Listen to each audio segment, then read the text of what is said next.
أعوذ بالله من الشيطان الرجيم بسم الله الرحمن الرحيم إن الحمد لله نحمده ونستعينه ونستغفره ونعوذ بالله من شرور أنفسنا ومن سيئات أعمالنا من يهده الله فلا مضل له ومن يضلل فلا هادي له وأشهد أن لا إله إلا الله وحده لا شريك له وأشهد أن محمدا عبده ورسوله أما بعد قال الله تعالى في الكتاب الكريم يا أيها الذين آمنوا اتقوا الله حق تقاته ولا تموتن إلا وأنتم مسلمون يا أيها الناس اعبدوا ربكم الذي خلقكم من نفس واحدة وخلق منها زوجها وبث منهما رجالا كثيرا ونساء واتقوا الله الذي تساءلون به والأرحام إن الله كان عليكم رقيبا يا أيها الذين آمنوا اتقوا الله وقولوا قولا سديدا يصلح لكم أعمالكم ويغفر لكم ذنوبكم ومن يطع الله ورسوله فقد فاز فوزا عظيما إن خير الحديث كتاب الله وخير الهدي هدي محمد صلى الله عليه وسلم وشر الأمور البدعة وكل بدعة ضلالة وكل ضلالة في النار أما بعد barcha mahluqatlarni yo'qdan bor etib ni'matlab va tarbiyalab turgan ma'bud bil haq bilgan Rabbimiz Allohga ko'ngil turlarimizdan chiqqan ham sanalarimiz bo'lsa edi. Rahmat için jiberilmiş ahirgi peygamberimizge Muhammed Mustafa sallallahu aleyhi ve sellem'ge salavat şerifleri bizi erişip tursa idi. Anın ahli beytine, anın sahabelerine ridvanullahi aleyhim Allah Teala'nın rizalığı bulsa idi. Hem barcha mümin Müslüman kardeşlerimizge Allah Teala'nın kitabı artından hem peygamberimiz Muhammed Mustafa sallallahu aleyhi ve sellem'nin sünneti artından iyergen barcha mümin Müslüman kardeşlerimizge Allah Teala'nın selamları bulsaydı. Gısıllanıp hem taharetlenip ılık bulgan cumga namazının farzını utim dip kirgen kardeşlerime Esselamu Aleyküm ve Rahmetullahi ve Berekatuhu. Bugünkü cumga ılık bulgan Rabi'ül Avvel aylarının birinci cumgaları. Bu aylarda siyikli peygamberimiz Muhammed Mustafa sallallahu aleyhi ve sellem tuğan bu aylar bizning Müslümanlar ümmeti için bik ılık bulgan aylar hem şu aylar bilen sizni barşağızını tebrikleysi kile. Heminde Allah subhanahu wa ta'ala Kur'an-ı Kerim'de Peygamberimiz hakkında bik küp ayatlarda bizge Müslümanlarga anlata hem müracaat ite. Allah subhanahu wa ta'ala Ahzab suresinin 56. ayatında bulay dibeyte. Euzubillahimineşşeytanirracim. İnna Allah ve melaiketehu yusalluna alen nebi ya eyyühellezine amenu sallu aleyhi ve sellimu teslima.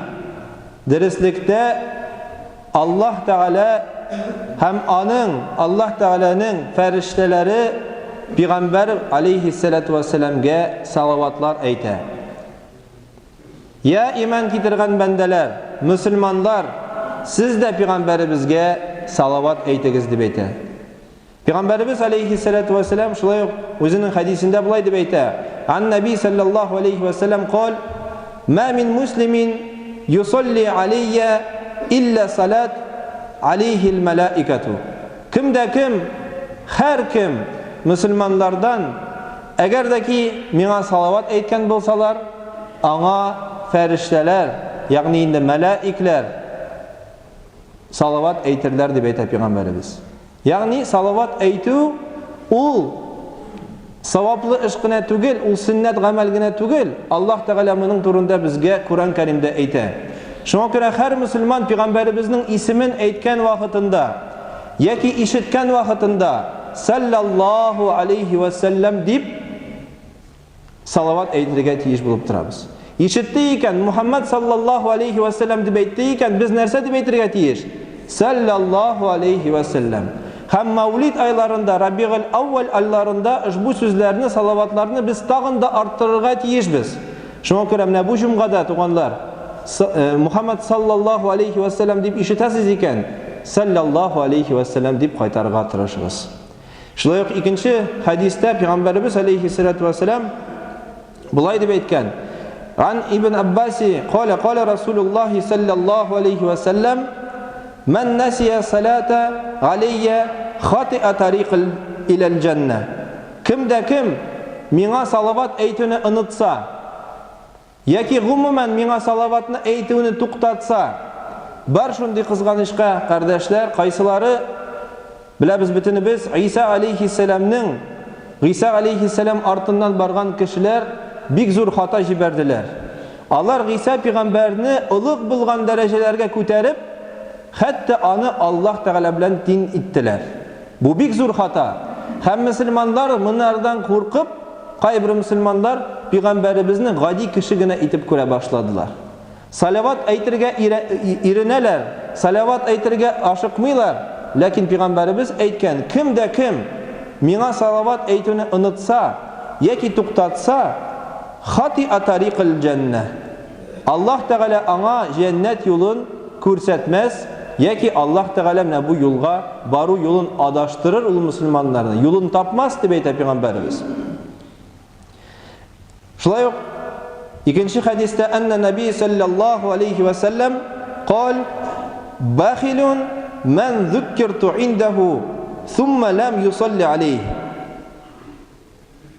Саран булган кеше, бахил булган кеше, ул да кем? Аның алдында минем исемем искә алынса, Мухаммад дип әйтелсә, һәм бу кеше саллаллаху алейхи ва саллям дип әйтмәгән кеше, ул саран кеше дип әйтте пәйгамбәребез. Ан Аби Хурайрата анна Расулуллаһи саллаллаху алейхи ва саллям قال من صلى علي واحدة صلى الله عليه عشرة. Кем дә кем бер тапкыр миңа салават әйтсә, Аллаһ Тәгалә аңа кайтарып 10 тапкыр салават әйтер дип әйтә. Карагыз әле, нинди улуг булган савапка ия булабыз без, кардәшләр, пәйгамбәребезгә салават әйткәннән. Һәм бу безнең йөрәктә булырга тиеш, бу безнең канда булырга тиеш. Пәйгамбәребезгә мөхәббәт, пәйгамбәребезнең дәрәҗәсен аңлау, пәйгамбәребезгә салават әйтү, һәр даим саллаллаху алейхи ва саллям дип аның исемен артыннан без кабатларга тырышырга тиешбез. Тел белән әйтә алмыйбыз икән, мөселман араларда түгел икән, китап укыйбыз микән, без аны яшерен булса да күңелдән, иштән саллаллаху алейхи ва саллям дип әйтергә тиеш булып торабыз. Һәм бу безнең бурычыбыз. Әгәр дә ки без Мухаммад өммәте, намаз әһелләре, җумга әһелләре пәйгамбәребезне зурламасак, кем килеп зурларсың аны? Һәм дәреслектә кайбер яшь мөселманнарда шундый сорау туа ала: нәрсә өчен соң без пәйгамбәребезне шулай зурларга тиешбез?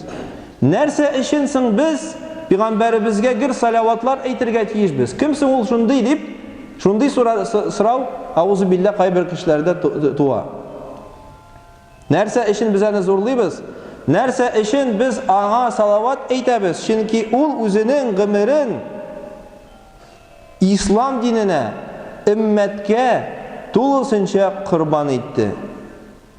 23 ел дәврендә пәйгамбәребез алейхиссалату вассалам төрле кыйынлыклар кичереп, ерак булган Рәсәйгә кадәр ислам дине дәгъват белән инде безгә, Аллаһка шөкер, килеп җитте.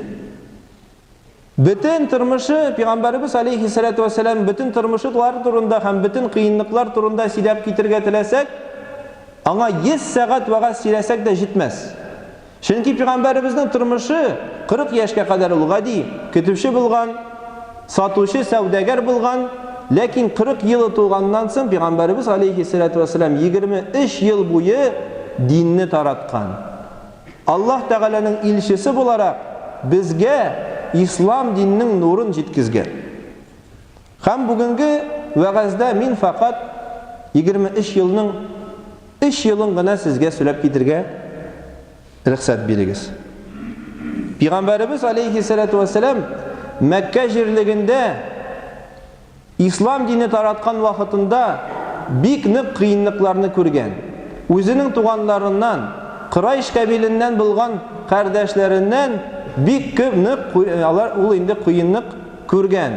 Аны ялганчы дип әйткәннәр, аны мәҗнүн дип атаганнар, аны башка начар сүзләр белән сүккәннәр һәм начар аңа исемләр биргәннәр. Пәйгамбәребез алейхиссалату вассалам иң шөн һәм иң әмин дип әйтик инде, әманәтле булган кеше булган. Шөн һәм инде бер кайчан да ялганланмаган. Ләкин Пәйгамбәрбез алейхиссалату вассаламга birinchi vahiylar ingan boshlag'ach, ул Пәйгамбәр булгач, аның кардәшләре, аның туганлары аңардан баш тарта.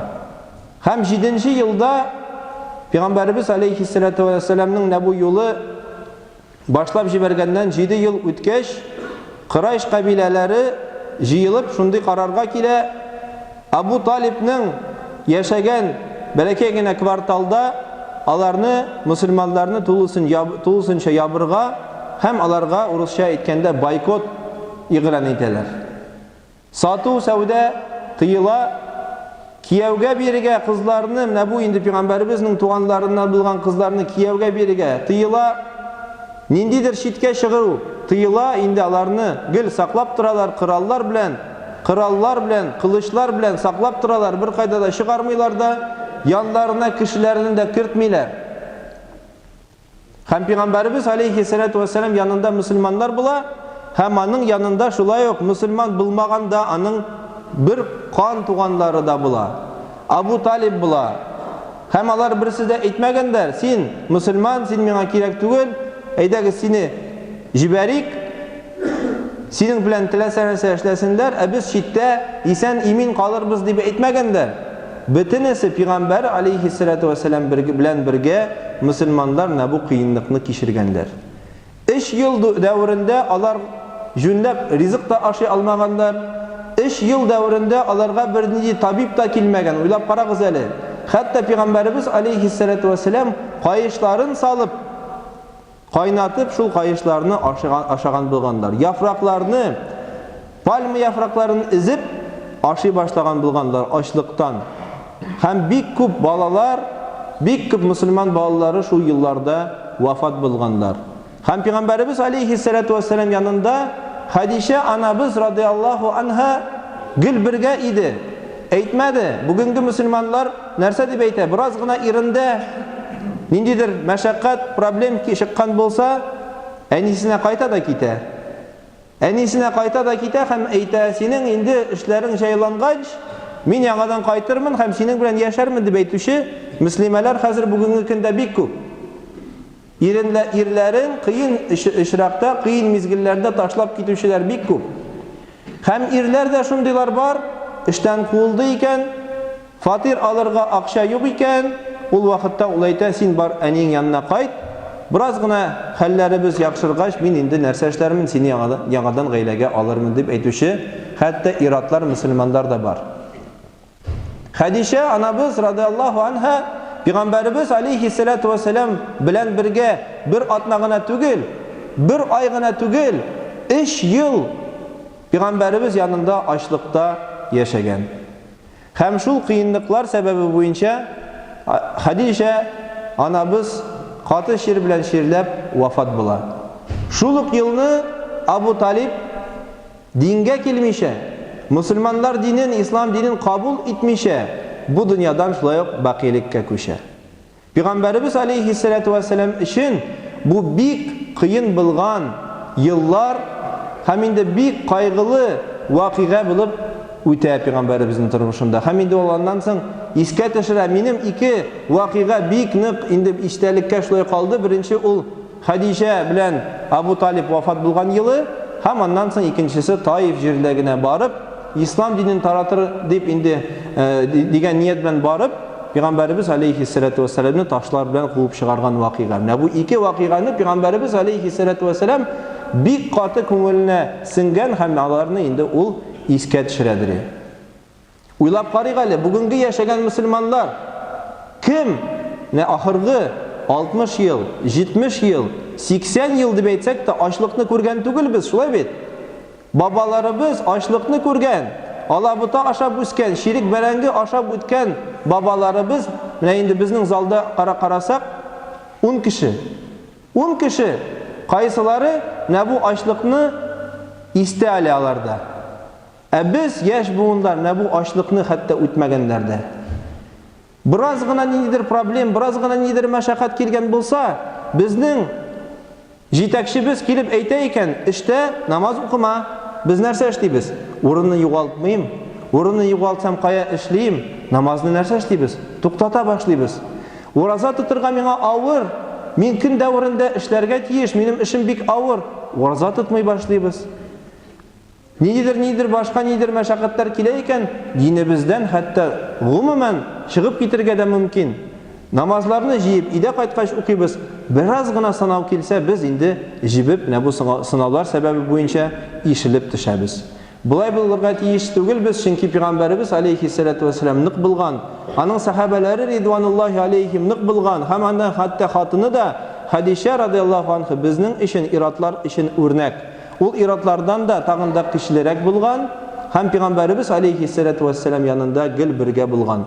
Шуңа күрә Пәйгамбәрбез алейхиссалату вассаламның тарихын өйрәник. Рабигъул аввал айларында Пәйгамбәрбезнең сира китапларын ачыйк. Пәйгамбәрбез нинди кыенлыклар аша безгә менә бу ислам нурын җиткезгәнен карыйк, фикерлик. Һәм Пәйгамбәрбез Мухаммад Мустафа саллаллаһу алейхи ва салламга күбрәк ушбу айларда салаватларны әйтик. Баракаллаху лана фил Кур'анил азим ва нафa'ana bil ayatil wa zikril hakim. Astaghfirullah li wa lakum wa lisa'iril jama'atil muslimin al hadirin ajma'in. Innahu huwal ghafurur rahim, al jawadul karim, as-sami'ul alim.